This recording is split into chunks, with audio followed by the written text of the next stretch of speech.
1580 Lancaster Constitution did not provide for such a forum. The Lancaster Agreement was a political settlement between our people and the colonizers. It cannot be said, the Lancaster House cannot be said as to be a true reflection of our will. The 2013 Constitution, just like the 1994 Constitution, needed a new court, one unblemished by the past, hence the adoption of the Constitutional Court. By virtue of the political factors surrounding the establishment of the Constitutional Court, one cannot take away the idea that the Constitutional Court was to monitor the balancing of power in the protection of the people's referendum of the 2013 Constitution. I wish to highlight these major points. Firstly, South Africa gained independence a decade after Zimbabwe, but learned the good and the bad mistakes that Zimbabwe had in the Constitution, in the Lancaster Agreement. Which mistakes did we make? We made the mistake of the land issue. The terms of the land issue were not favorable to the blacks. I'm trying to emphasize the point that the Lancaster House was not a true reflection of our will. Secondly, Zimbabwe later borrowed the Constitutional Court idea from South Africa. So Zimbabwe and South Africa, they do have a reciprocal relationship, whereby in South Africa we borrow and in Zimbabwe they borrow. So initially it was South Africa who borrowed who borrowed from our good and the bad. As you know, South Africa did attain their independence nearly 2 decades after us. Point number 3. The amendment to the SA Constitution pertaining the Constitutional Court jurisdiction was done and gazetted in 2018. So in South Africa, when they did adopted the 1994 Constitution, later on, it was in 2000 that they made amendments to that Constitution and say we have to make the Constitutional Court the highest court for all constitutional matters. But that later on was ratified in 2013. It was in 2012, but the amendment was gazetted in 2013. So the law became effective in 2013. So Zimbabwe adopted the new constitution with the new courts. The Constitutional Court in Zimbabwe we adopted was a defective court which was undergoing changes at the point of origin. Let me understand to say, in South Africa, the changes were as a result of development. Zimbabwe adopted the Constitutional Court at a transitional phase. 5th point. The Constitutional Court is established in terms of Section 167 the Constitutional Court of South Africa is established in terms of 167 of the 1996, of the 1996 South African Constitution. The Constitution created a similar court to the one established in terms of Section 167 of the 2013 Constitution. The similarities between the two established court is not only on the mutual positioning of the section under Section 167, but also on the same court's competence, that's jurisdiction. So Zimbabwe was the first to initiate the Constitution of Lancaster House. Then South Africa followed with the 1996. After South Africa followed, they modified on what we had done wrong. So a decade later, they said, no, what we've done is not good for our people. Let's try to make this Constitutional Court more of people, not what we want. So they adopted the robust approach, saying, no, the Constitutional Court has to be the highest court for all matters. Initially, in 1996, and to the amendment, 6th Amendment of 2001, it provided that the Constitutional Court is the highest court of the Republic. And if you juxtapose these provisions with our Constitution of today, they are similar. We cannot take away anything. So I will leave my colleague to deal with other issues. Thank you, Honorable Chair. Okay, thank you. Over to Mr. Boyle.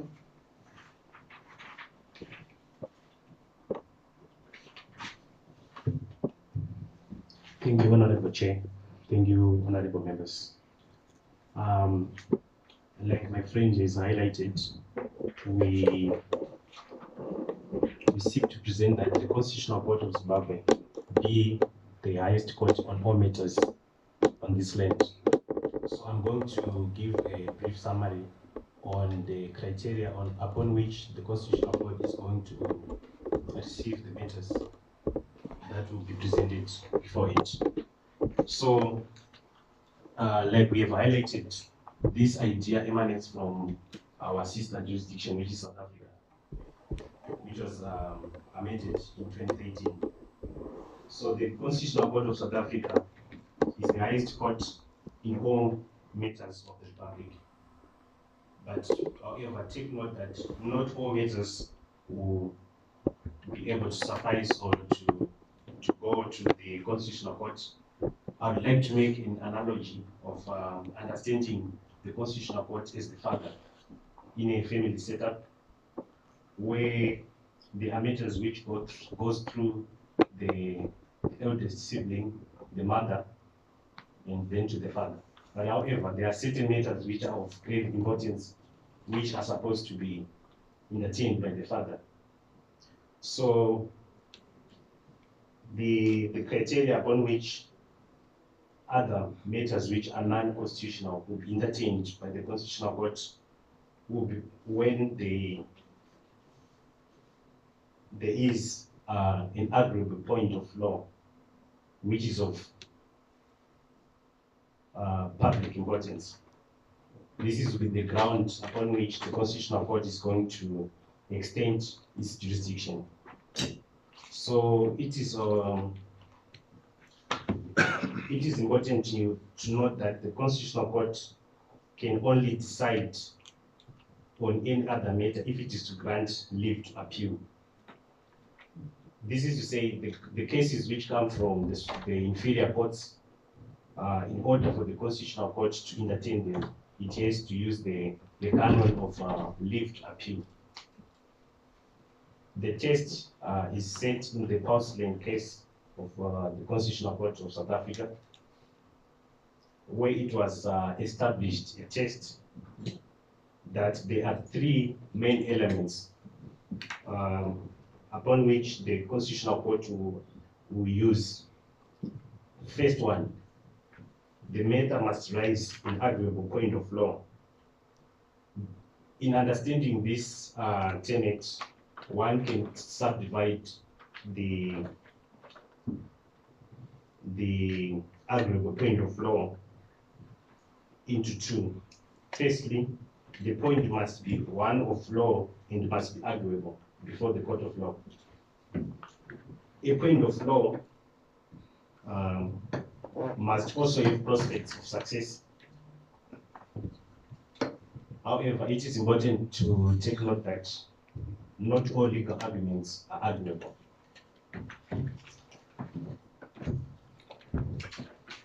The court considers a wide range of factors in determining whether the point is arguable.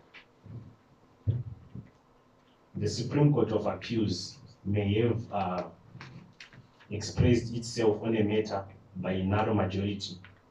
By this, I mean that there is a narrow approach to interpreting the law and the wide approach.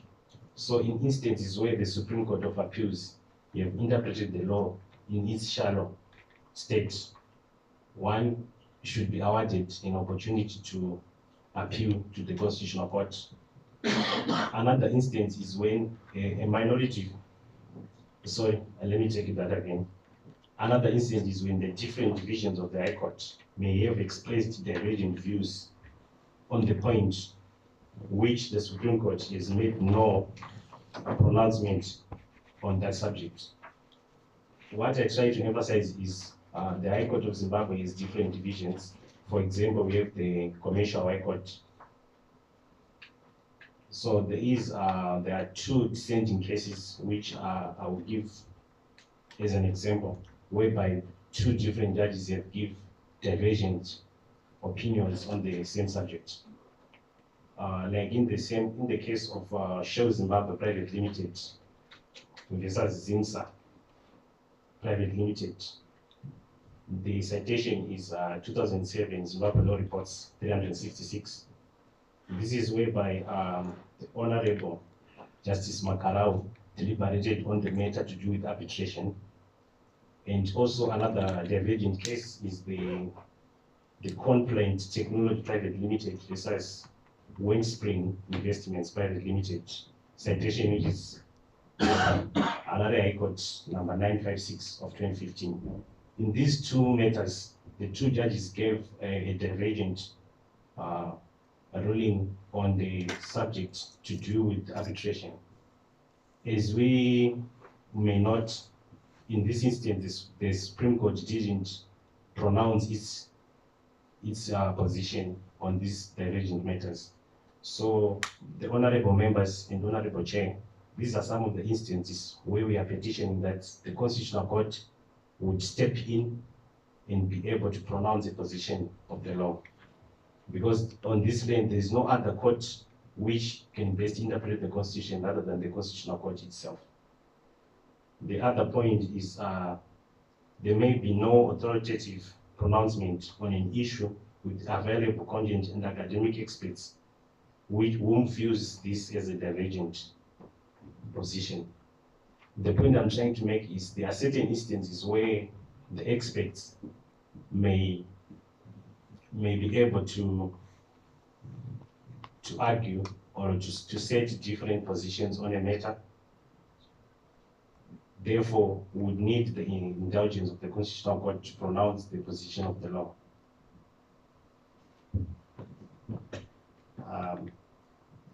Thank you, honorable members. And thank you, honorable chair. I'm passing to my brother. Okay. You put something to add? Yes, Go definitely. ahead. Thank you, Chair. On the ancillary to why we want to extend the jurisdiction of the Constitutional Court, I must emphasize that there is an increase in the number of wrong decisions that has been made by the Supreme Court. Take for instance, 2024, there's the judgment there's a judgment for Martin versus Conway, which deals with issue of security of cost in labor matters. So it is something that if we say that a person has lost employment, then you want that person appeals to the Supreme Court, but the person is expected now to prior this judgment, there wasn't something of that sort. So after this judgment, after the Supreme Court has pronounced on this judgment, it is now requiring a party that is appealing to pay security of cost to the employer. So I am an employee, and my brother here is my employer. How much will I be able to pay him? At the same time, I'm grieving for the loss of my employment. So the Supreme Court in this case didn't give reasons for the departure in their traditional, in the Supreme Court Act provides for that. Of course, a Supreme Court justice is not bound by other judges' decisions. But if he or she wants to depart from the traditional position, he or she has to give reasons for the departure. Okay, that's the first thing. So, by us saying that we want the jurisdiction of the Supreme Court, of the Constitutional Court to be extended, one would think that our welfare now leads to litigation. So I would submit that finally to litigation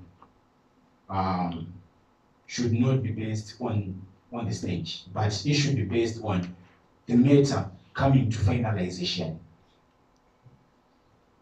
Then the third issue, if we go back to our jurisprudence,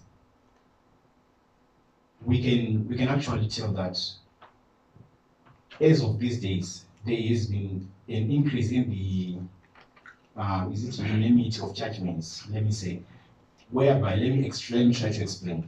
What I try to drive, the point I try to drive is that in the Supreme Court usually sees 3 judges, right? So if 3 judges, even if they pass a wrong decision,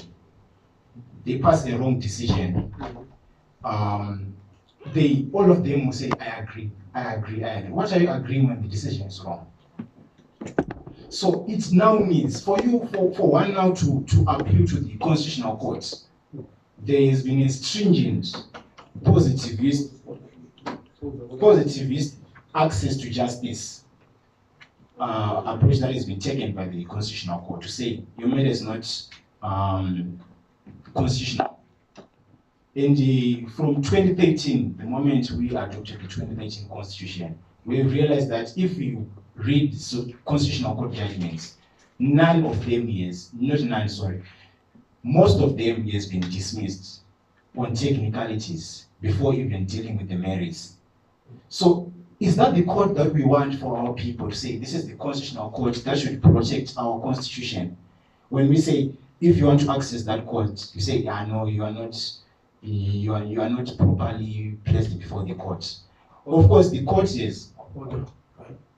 I think we've heard the arguments that we've put across. We'll follow the presentation with questions of clarity or any kind of questions that honorable members may want to pose before we then ask you again to respond. So I want to bring you to the attention of the Constitution. Do you have the Constitution there? I want you to go to section 167 of the Constitution, and I will ask one of us here to read that section 167. What is you listen attentively? Section 167, Jurisdiction of the Constitutional Court. Subsection 1, the Constitutional Court A is the highest court in all constitutional matters, and its decisions on those matters bind all other courts.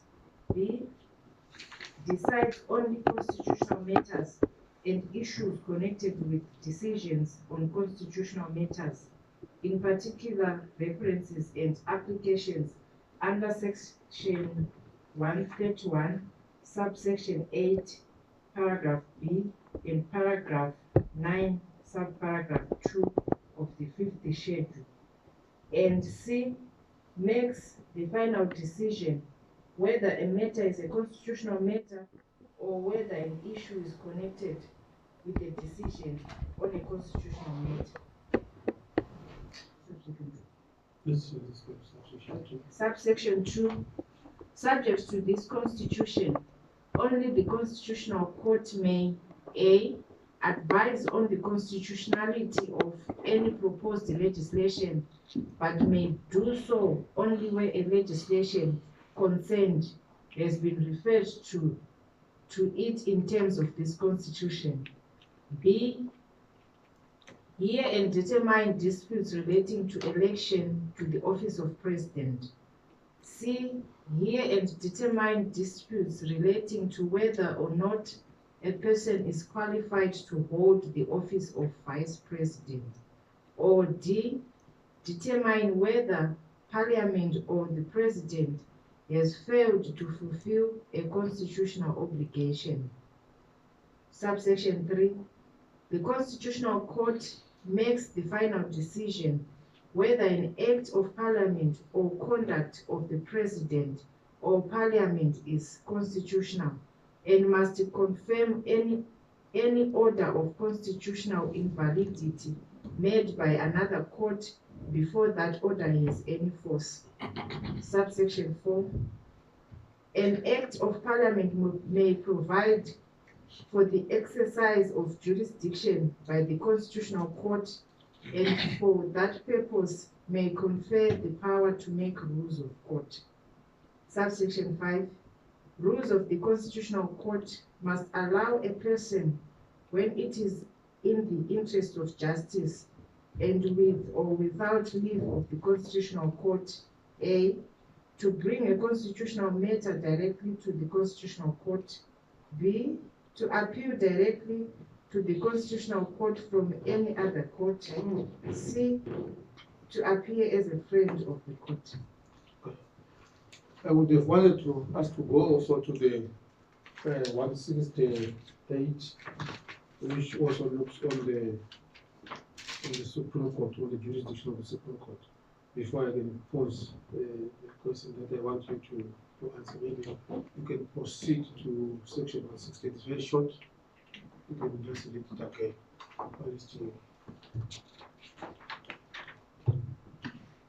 Section 168, Supreme Court. Subsection 1. The Supreme Court is a superior court of record and consists of A, the Chief Justice and the Deputy Chief Justice, B, no fewer than 2 other judges of the Supreme Court, and C, any additional judges appointed under subsection 2. Subsection 2. If the services of an additional judge are required on the Supreme Court for a limited period, the Chief Justice may appoint a judge of the High Court or a former judge of the Supreme Court for that period.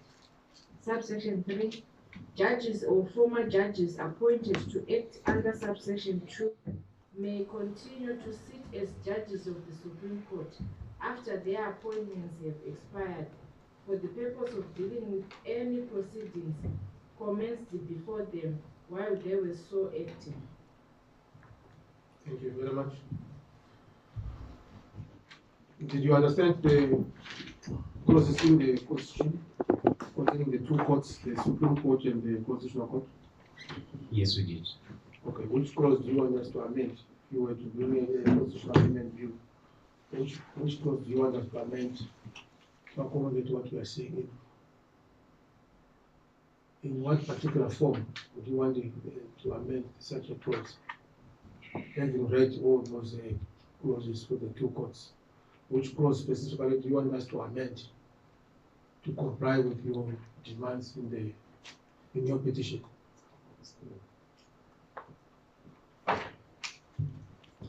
Thank you, Honorable Chair. We would want you to amend section 167, subsection 1 in total. Subsection 1, 1A to C. Then, in terms of the Supreme Court, we do have issue with section 169, which talks about the jurisdiction of the Supreme Court, particularly section 1. Thank you. So in terms of the first section, we wanted to amend section 167, subsection 1A to C. Yes. You want all of it to be amended? To include what clause? What clause is specifically do you want? What exactly would you want to see in the Constitution? Okay, thank you. In terms of section 167A, we want the Constitutional Court to be the highest court in all matters, in all of the Republic. Mm-hmm. Then in section 169, you want the Supreme Court to do what? To be the appeals court, not to be the final court of appeal.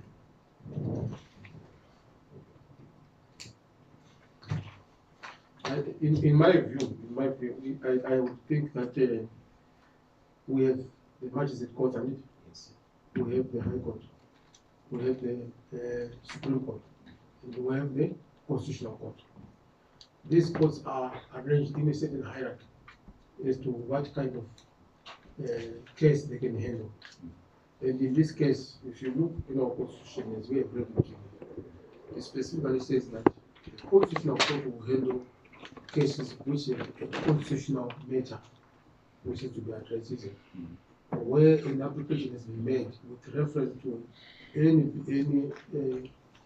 violation of any right stated in Section 4 of the Constitution.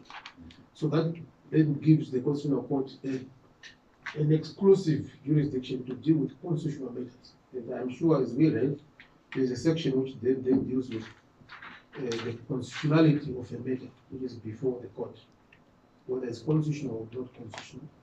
It also goes on to look at the election of the president and whether the president has failed to comply with a certain constitutional obligation. And this then separates the constitutional court from the court of appeal of any matter which is dealt with by the Supreme Court. So in your view, you want the constitutional court just to deal with all matters, whether constitutional or unconstitutional or not constitutional. That's the understanding I'm getting from you. You want the constitutional court to deal with all matters in the matter case. Someone has murdered someone, the court has been, someone has made an issue, a maintenance case has been presented before the court, there's a dispute, someone has to go to the constitutional court. That's in your view. That's the input of your suggestion. I'm being assisted by my advocate here. All right. If you don't have an answer, it's not a problem. I want to ask you, before I open the other honorable members to ask, did you have an interrogation of the whole South African judicial system to looking at the functions of all the courts, like I mentioned, the magistrates courts, the High Court, the Supreme Court, and the Constitutional Court? And you also understand that there is a difference in terms of our. We don't necessarily follow South African example, but we know that what happens in South Africa, we are persuaded as we deal with matters, but not as we structure our constitution or as we structure the functions of our courts. We are only persuaded by South Africa in terms of case law. Okay, or what happens in their courts can be used as a persuasive legislation, or as a persuasive source of legislation. But we cannot then say we are 100% equal to South Africa in terms of the structure of our courts. Then also, what should be the role of the Supreme Court in the event that we adopt the suggestions that we are putting across, that the Constitutional Court must handle all matters? And you also mentioned some case law. I fail to understand what prejudice the current legal structure rendered on the execution of justice or delivery of justice. In terms of the case law that you mentioned, I didn't see any reason why anyone who was presenting a case before the Supreme Court could not, after failing to agree with the decision, then approach the Constitutional Court. Would you think that if that person or that right was granted, the result would be different? Because in my view, the same judges who sit on the Supreme Court are also the same judges who sit on the Constitutional Court. So would you think that the decision would be different in any way because of the addition of the Constitutional Court being the court of final appeal? Those are my questions. Sure, other honorable members have other questions to pose. Honorable Duto. Thank you very much. Through you, Chairman, I've got a number of questions. But the starting point is that do you accept that in terms of the provisions of our current constitution, a constitutional amendment which requires a change in the provisions of the constitution is subject to a very high threshold in terms of requirements that we need to actually have two-thirds support of Parliament, both the lower house and the upper house. Do you have that appreciation? Yes, we do appreciate.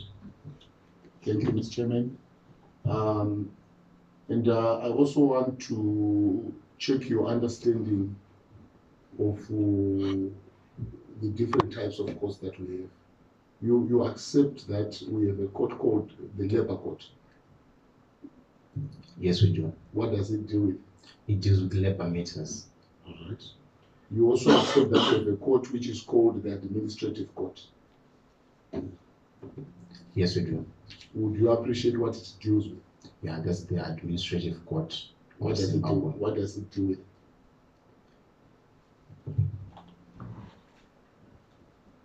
Would you know? If you don't know, it's all right. I'm trying to get to a point. Admin court, I haven't yet the opportunity. But have you ever heard of what we call the fiscal court? Yes. Would you know what it deals with? The fiscal Tax court issues. on the judgment. So I wanted to know, do you agree with the broader techniques of interpretation which were adopted, I think, in that judgment? To say we must allow, they said, I think it was Malaba, DCJ, as it then was, who said that we must open the floodgates, but people must fail by reason of their folly. I mean, the approach that was pronounced there was that we must allow as many matters as possible to come, and then we allow them to be ventilated. Are you acquainted with that kind of, with those remarks in the judgment? Because you have described it as beautiful and things like that. Because my question was going to be, through the chairman, was going to be, are we not dealing with a departure from that good path, whereby the framers of the constitution, who are the people of Zimbabwe, through the parliament of Zimbabwe, came up with a constitution, and this idea of a constitutional court allowed the constitution to have these powers, and even the constitutional court, when it came into force, broadly allowed the ventilation of disputes. But perhaps lately we've seen a very parochial and constricted interpretation, where there's been a lot of technicalities which have kind of made the whole purpose not to be fulfilled. And in my view, and my question to you is, are we not supposed to deal with the problems that we have maybe in the constitutional court, rather than to try and make a wholesome change of the constitution? That is my question. Thank you, Chairman. Thank you very much, Honorable Duzo. Mr. Mr. Manyere and Mr. Mo.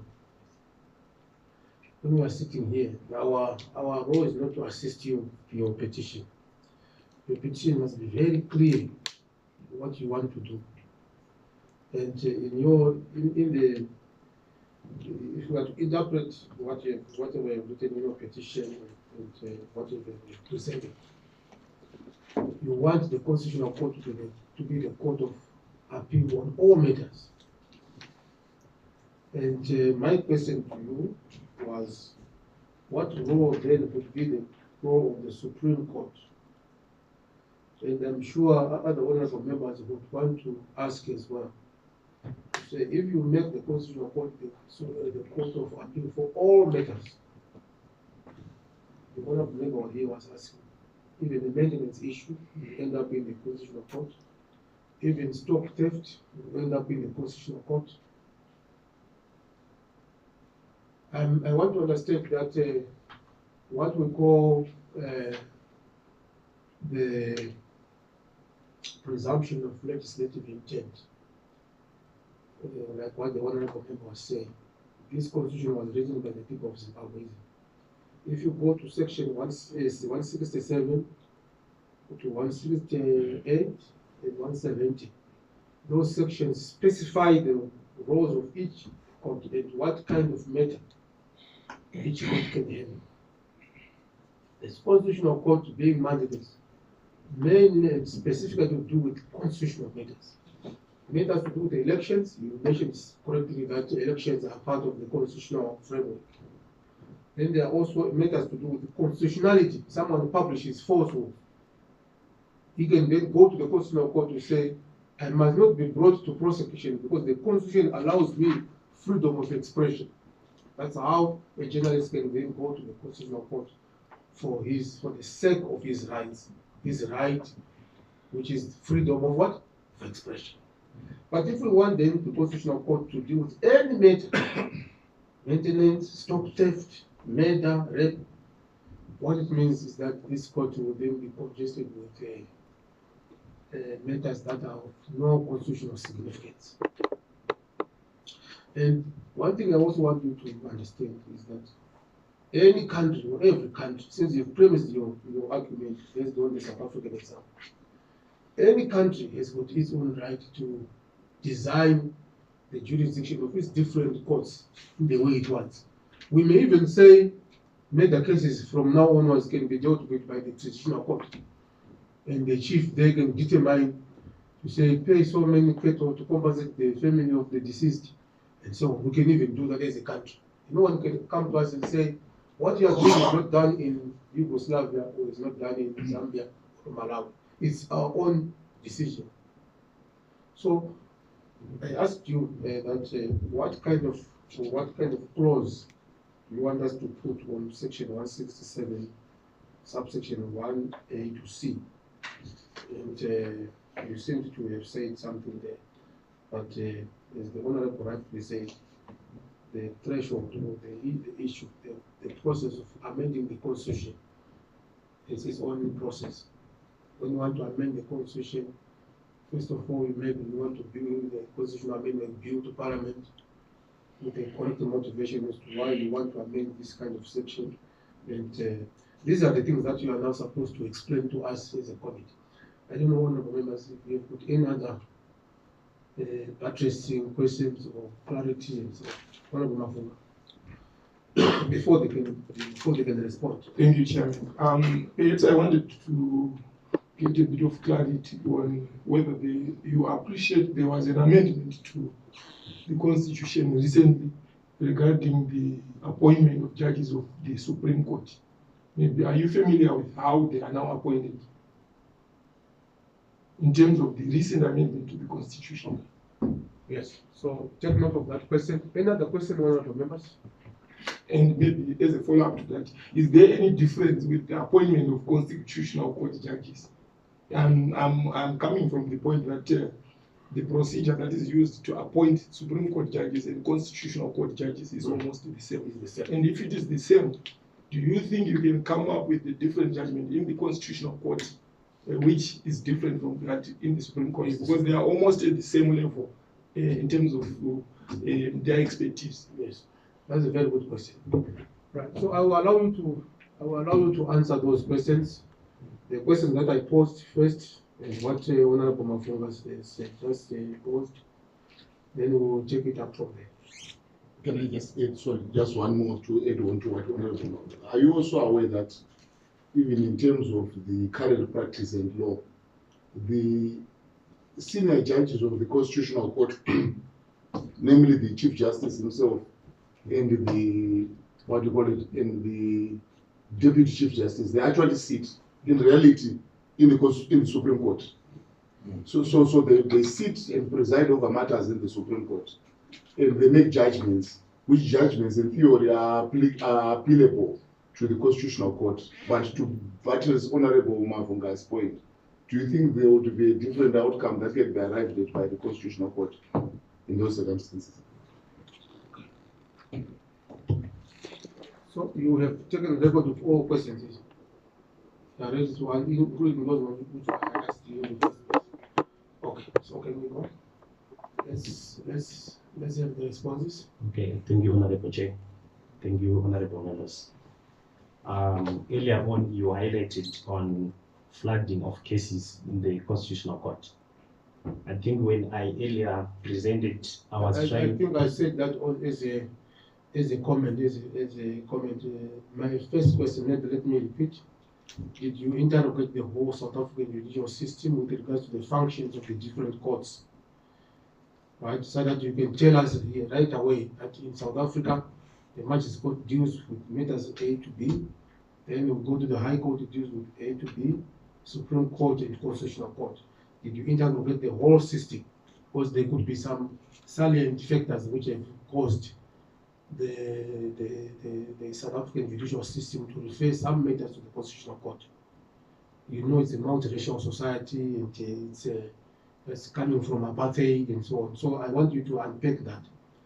And the second question which I asked is that what should then be the role of the Supreme Court? I'm sure it's related to the first question. In the event that we adopt your proposal to make the Constitutional Court the highest court of appeal. The third question was on your case law, which you mentioned there. I wanted to understand what the prejudice was the current legal structure posing to the execution of delivery of justice. Were there any impossibilities for anyone or any constraints for anyone who was unhappy with the Supreme Court judgment to not proceed to the Constitutional Court? So those are the three main questions. But also on that comment, I just wanted you to comment on whether you were not going to overbid the Constitutional Court because anyone would just want to go there. They know that maybe the magistrate will go, let's just go to the Constitutional Court. So that's why I made that comment. Thank you very much. So you can proceed now. Thank you, Honorable Chair.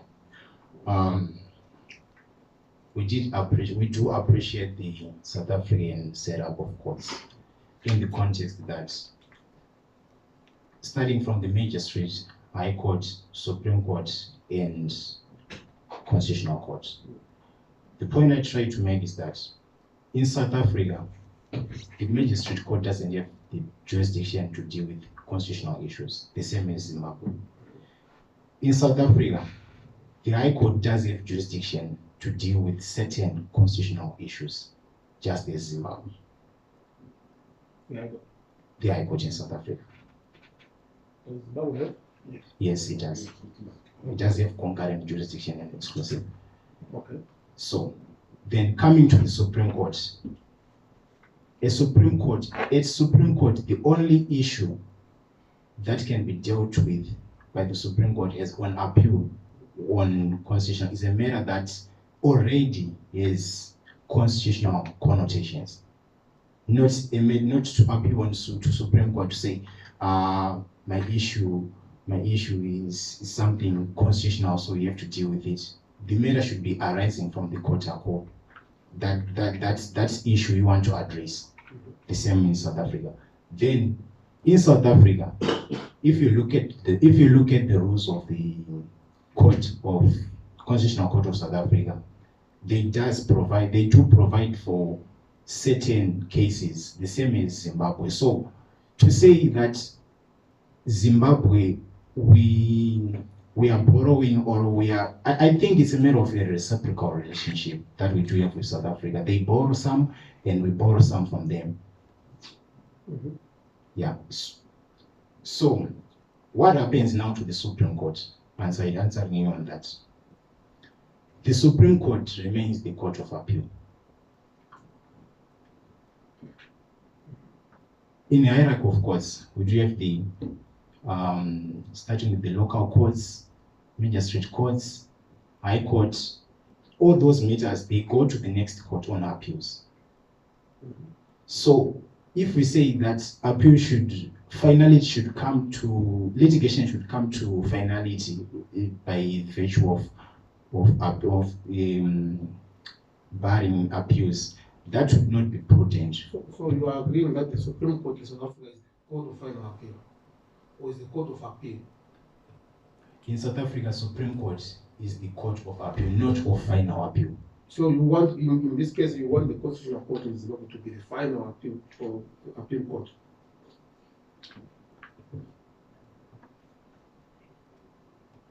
Through you, Chair, I would like to assist on that one. Okay. We are petitioning that the Constitutional Court of Zimbabwe becomes the final court of appeal. However, we are suggesting a criteria upon which it will take some of the appeals, not all the cases. The case has to behave an arguable point of law of general importance in order for it to be entertained in the Constitutional Court.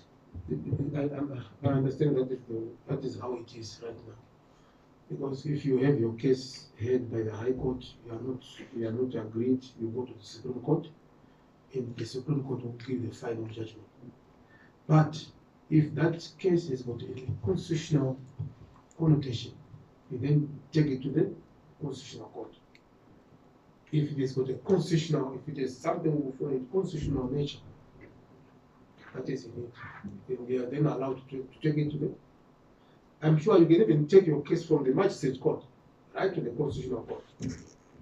So, what really relief are you seeking? If you can be very brief, in a very brief, what relief are you seeking to the committee to give you? What you are saying is actually practically what is happening. Our Supreme Court deals with all matters as a court of final appeal or as a court of appeal. But if you are not happy with the decision of the Supreme Court and your case has got a constitutional connotation in it, you are free to take it to the Constitutional Court. And you find that the same argument this honorable was saying, that the same judges who sit on the Supreme Court, you will still find them in the Constitutional Court. So what kind of relief are you then seeking? If you see that there is this leeway that you can take your case to the Constitutional Court if you want to be accused from the constitutional matters, because you want to understand as well that the real purpose of the justice delivery system is for justice to be delivered. It's not where it has been delivered. It may be delivered in the High Court, in the Supreme Court, or in the Constitutional Court. So I wanted you to express yourselves as to what prejudice are you have cited or you are seeing is happening or is a potential to happen by virtue of these courts being separated in terms of the cases that they are involved at the final appeal. So if you can elaborate or explain on that. Thank you, Honorable Chair. Thank you, Honorable Members. The point we are trying to make firstly is that the Constitutional Court of Zimbabwe is the role to interpret the Constitution. It is the best court which can interpret the Constitution of Zimbabwe.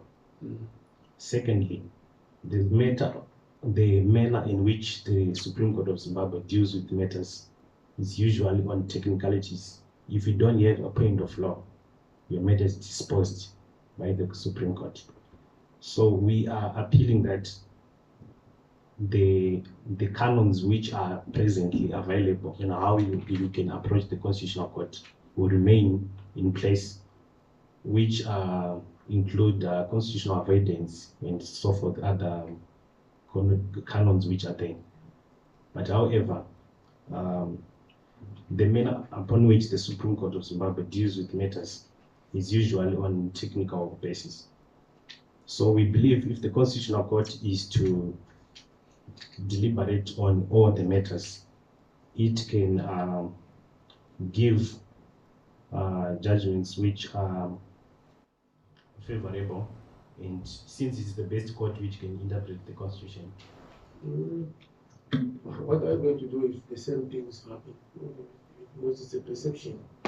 You are not happy with certain judgments of the Supreme Court.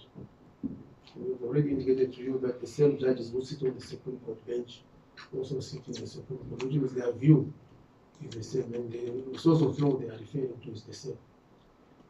What are you going to do in the event that the Constitutional Court continues to express or to give the same judgments as the Supreme Court? Okay, thank you, Honorable Chair. And also, before you answer, do you have any case which was determined by the Supreme Court which was then overturned by the Constitutional Court? May I also add, as you answer that question, may you also clarify your understanding, if any, of the principle of finality to litigation. If you understand that principle, may you also just explain your understanding of that principle, finality to litigation. Okay, go ahead.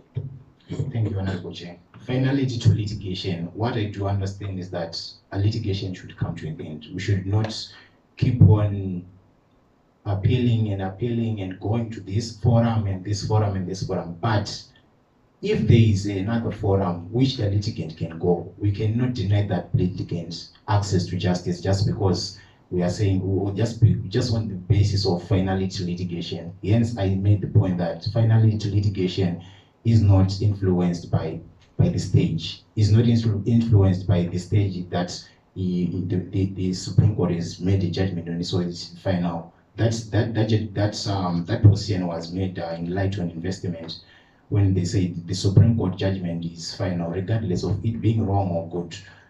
It is what it is. You have to accept it.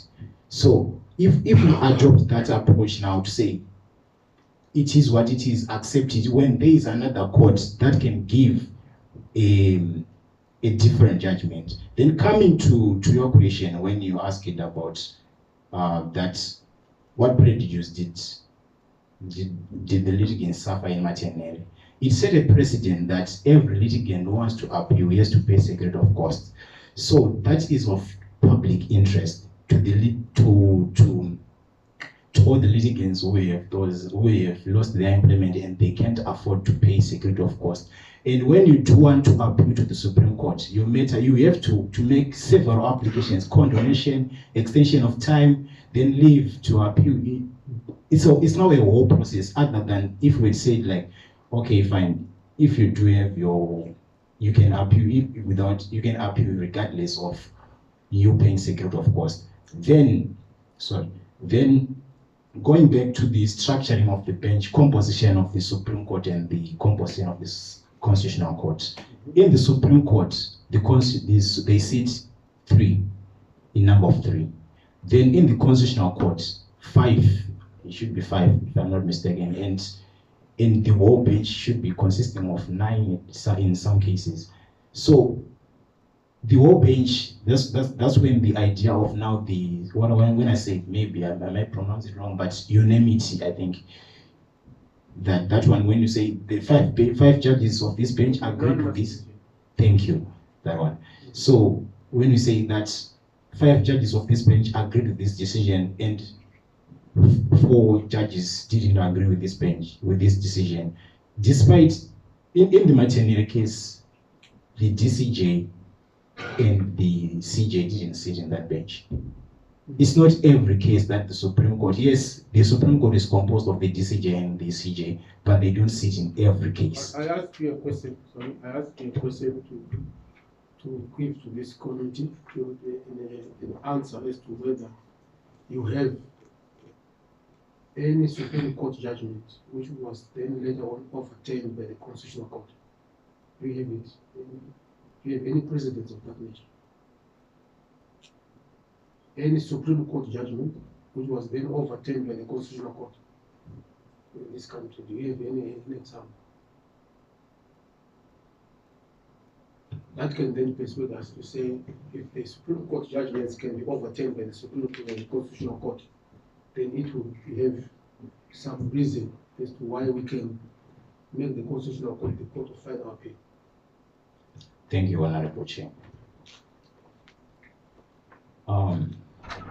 The Supreme Court judgments, the Constitutional Court, I haven't come across before any Supreme Court judgment that has been overturned, I must admit.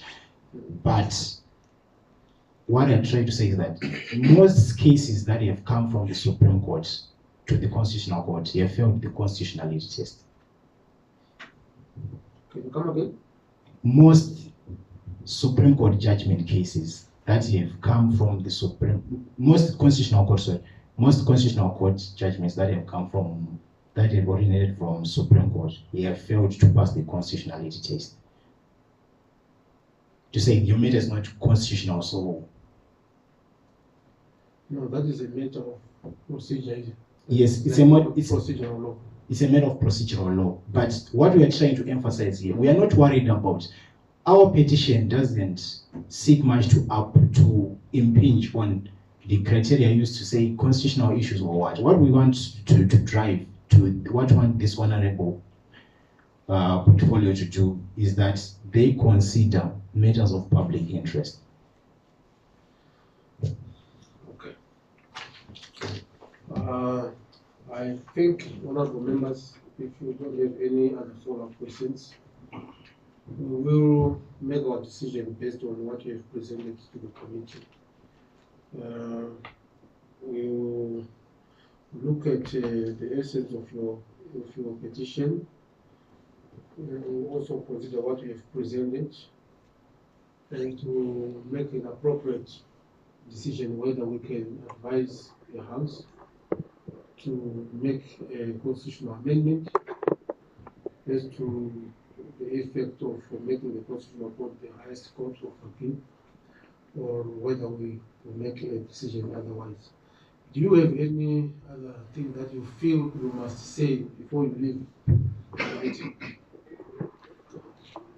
Any striking point, but if you do want to have aid or to have some additions, Madam Policy, you can give them your email address, or you can give any input or any afterthought, yes? As you already have it. So if you put any afterthought or any other discovery that you have, you post it through the email address that we are given. But as of now, do you have any other very striking point that you want the committee to hear before you leave? Okay, the last point is. In a very few minutes. Thank you, Honorable Chair. The last point that we wish to drive is that the Constitution is a living document. We give life to the Constitution. So, in as much as it requires a level, a certain threshold to amend, we have to keep amending because the law evolves every day, day in, day out. So I think that shouldn't be a bar to say the criteria to go to amend the Constitution is different from an act of Parliament. Okay. Mr. Law? Thank you, Honorable Chair. Before we conclude, we would like to define what is a matter of public importance. For a matter to be of general importance, it must transcend the narrow interests of the litigants and implicate the interests of the significant part of the general public. Thank you. My question comes where you talk about the updating of the Constitution now and again as a living document. But do you consider the cost of and the challenges of the amendment of the Constitution? Isn't it challenging? Isn't it an easy process? It's a very long process and very costing us much. But have you considered that? Surely we need to change it as it comes day by day, but you can't wake up and start changing it now because of the cost. Have you considered that? What's your input? Yes or no? Yes or no? In a very short response. He is asking whether you have considered the cost of amending the Constitution. And of course, we have dealt with the material effects, material matters arising from the petition. But he is more administrative. Okay, so can you answer that? Yes. Yes, consider. Thank you very much. So you have talked about the public matter of public interest. You have also talked about as you leave the committee. I want you are very, very learned young persons, and as you are aware, we've developed a lot of interest from your petition, and as I've indicated to you, the Constitution is by our own design, is by the design of the people of Zimbabwe that we determine what we want to do with our country, with the affairs of our country, and how we want to manage our judicial service system. I've also given you an example that we can even state in our constitution that a rape case can be dealt with by the chief, or a murder case may be dealt with by the chief, and he may be allowed to give such a judgment, and some restitution, or if it's a theft case, or some compensation if it's a murder case. So the fact that South Africa is handling its matters in this way or the other is neither here nor there. You can only persuade us if you want. But every country has got its own unique situation, which then determines what kind of judicial structure we are going to follow. I'm sure as a country we have got 4 courts, magistrate, High Court, Supreme Court, and Constitutional Court. And according to our Constitution, the Supreme Court was the court of, or is the court of highest appeal in all matters. But then what we did, or what I suppose was done in 2013, was to then separate those cases which then deal with the election of the president or vice president, or cases that deal with the electoral disputes, or those cases that then deal with constitutional breach of constitutional rights, which are granted in Section 4 of the Constitution, those fundamental rights, like the right to life, right to work, right to work. If they are violated, and you go to the magistrate court, you can actually say, I want the matter to be heard by the Constitutional Court because it's a constitutional matter. So the presumption of legislative intent was to limit constitutional matters to the Constitutional Court, and then all other matters to be dealt with by the High Court and the Supreme Court. The High Court being the court for every case, be it a rape case, be it a commercial issue, be it a what, and so on. The High Court deals with any case. Walk into the High Court, your case is dealt with. If you're not happy, you then go to the Supreme Court. But then if it is to do with a constitutional matter, if it is to do with the violation of a constitutional right, it must then be taken to the Constitutional Court. I'm sure that's the structure that was we are taking. But based on your presentation, we're going to make a deliberation, make a decision, and we'll let you aware of the decision that the committee would have made. As of now, I want to thank you very much for coming, and thank you also for your contribution for assisting the committee with whatever you have presented. You may be excused from the committee. Thank you. Thank you, Honorable.